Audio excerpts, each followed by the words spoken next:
Apakah benar ada kudeta di Tiongkok terhadap pemimpin tertinggi di 3 jabatan penting di negara Tiongkok yang dipegang oleh Xi Jinping? Berita ini berasal dari India namun dengan cepat menyebar ke seluruh dunia melalui sosial media. Kata kunci China coup menjadi trending topik di sosial media. Kalau benar hal ini terjadi, Xi Jinping dikudeta, maka ini akan menggemparkan dunia. Shocking news yang akan membuat kepala negara banyak dunia ketar-ketir. Jabatan mereka bisa digulingkan juga karena banyak faktor. Salah satunya faktor ekonomi yang dimanapun saat ini rakyat lagi susah dan mahal barang-barang di pasar. Kudeta Xi Jinping jangan-jangan menjadi menginspirasi oposisi di banyak belahan dunia, terutama ketika pemimpin berkuasa menggunakan strategi otoritarian. Apapun itu sebaiknya kita detailkan apa yang terjadi di Tiongkok. Pertama, who is Xi Jinping? Xi menjadi pemimpin tertinggi Partai Komunis Tiongkok pada tahun 2012 atau jabatan tersebut dikenal dengan jabatan Sekretaris Jenderal PKT Partai Komunis Tiongkok. Juga di tahun 2012, Xi Jinping menjadi Ketua Central Military Commission yang membawahi tentara Tiongkok, PLA, People Liberation Army. Kemudian dirinya menjadi Presiden Tiongkok di tahun 2013. Xi Jinping memegang 3 kekuatan kunci Tiongkok: Partai Komunis, Tentara, PLA, dan Presiden Tiongkok. Di tahun 2013, Xi Jinping punya kebijakan memberantas korupsi, memberantas para koruptor. Banyak yang dihukum mati karenanya. Dan bersama dengan hal itu, dia membungkam lawan politiknya dengan tuduhan korupsi. Sebuah taktik pintar dari Xi Jinping. Di sini awal dari banyak yang tidak suka dengan Xi Jinping di kalangan elit Tiongkok. Siapa lawan politiknya? Mereka adalah orang-orang mantan pemimpin Tiongkok sebelum Xi Jinping. Orang-orangnya Jiang Zemin dan orang-orangnya Hu Jintao. Khususnya orang-orangnya Jiang Zemin.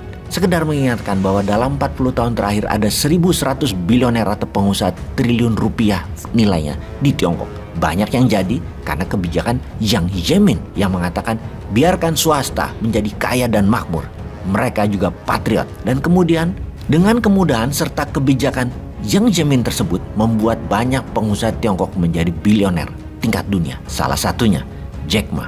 Pengamat bahkan menyimpulkan langkah Jiang Zemin lah yang membuat swasta Tiongkok menjadi pemain dunia, di mana Xi Jinping selama menjadi pemimpin dalam negerinya tidak terlalu dibangun, malahan membatasi. Xi memang berambisi menjadi raja dunia. Ini akan kita jelaskan panjang sesungguhnya dan pasti Bosman akan urai demi para sahabat mengerti cara bernegara.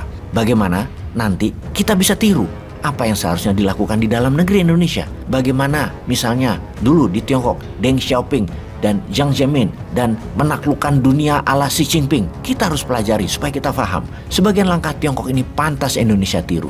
Juga di sisi Amerika untuk menjadikan Indonesia itu polisi dunia. Apa yang akan dimainkan strategi kelas dunianya. Ini akan new mind modifikasi untuk Indonesia Raya, Jaya, Ijo Royo Royo. Kita kembali ke apa yang terjadi di 22 September 2022 yang membuat rumor Xi Jinping dikudeta. Xi Jinping selama 1000 hari sejak sebelum Covid belum pernah keluar negeri, di mana yang terakhir adalah ke Italia dan ke Prancis Maret 2019, dan sejak saat itu belum pernah keluar negeri atau belum pernah keluar Tiongkok, di-seal di dalam negeri. Hebat ya, seakan-akan tahu virus Wuhan memang akan mendunia sesaat lagi. Lalu kemarin pada tanggal 14 hingga 16 September 2022, Xi Jinping melakukan perjalanan politik luar negerinya ke negara sentral Asia, Kazakhstan, untuk menghadiri SCO Summit. Kita jelaskan apa itu SCO Summit.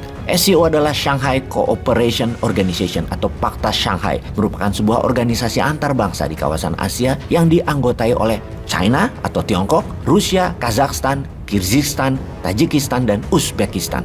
Kecuali Uzbekistan, semua negara sebelumnya adalah merupakan anggota Shanghai Five yang didirikan tahun 1996. SCO dideklarasi pada 15 Juni 2001 setelah Uzbekistan bergabung. Organisasi ini adalah kerjasama antar negara dalam bidang perbatasan perekonomian, energi, dan kebudayaan yang menjadi penyeimbang kekuatan dari organisasi NATO dan Amerika. Di tempat ini juga SCO Summit, Putin bicara panjang dengan Xi Jinping, di mana Xi Jinping di dalam negerinya baru saja mengeksekusi mati 3 pejabat senior anti Xi Jinping di PLA atau petinggi People Liberation Army. Ketika Xi Jinping tidak ada di tanah airnya, sedang ada di SCO Summit, terjadi meeting rahasia yang berencana menggulingkan Xi Jinping.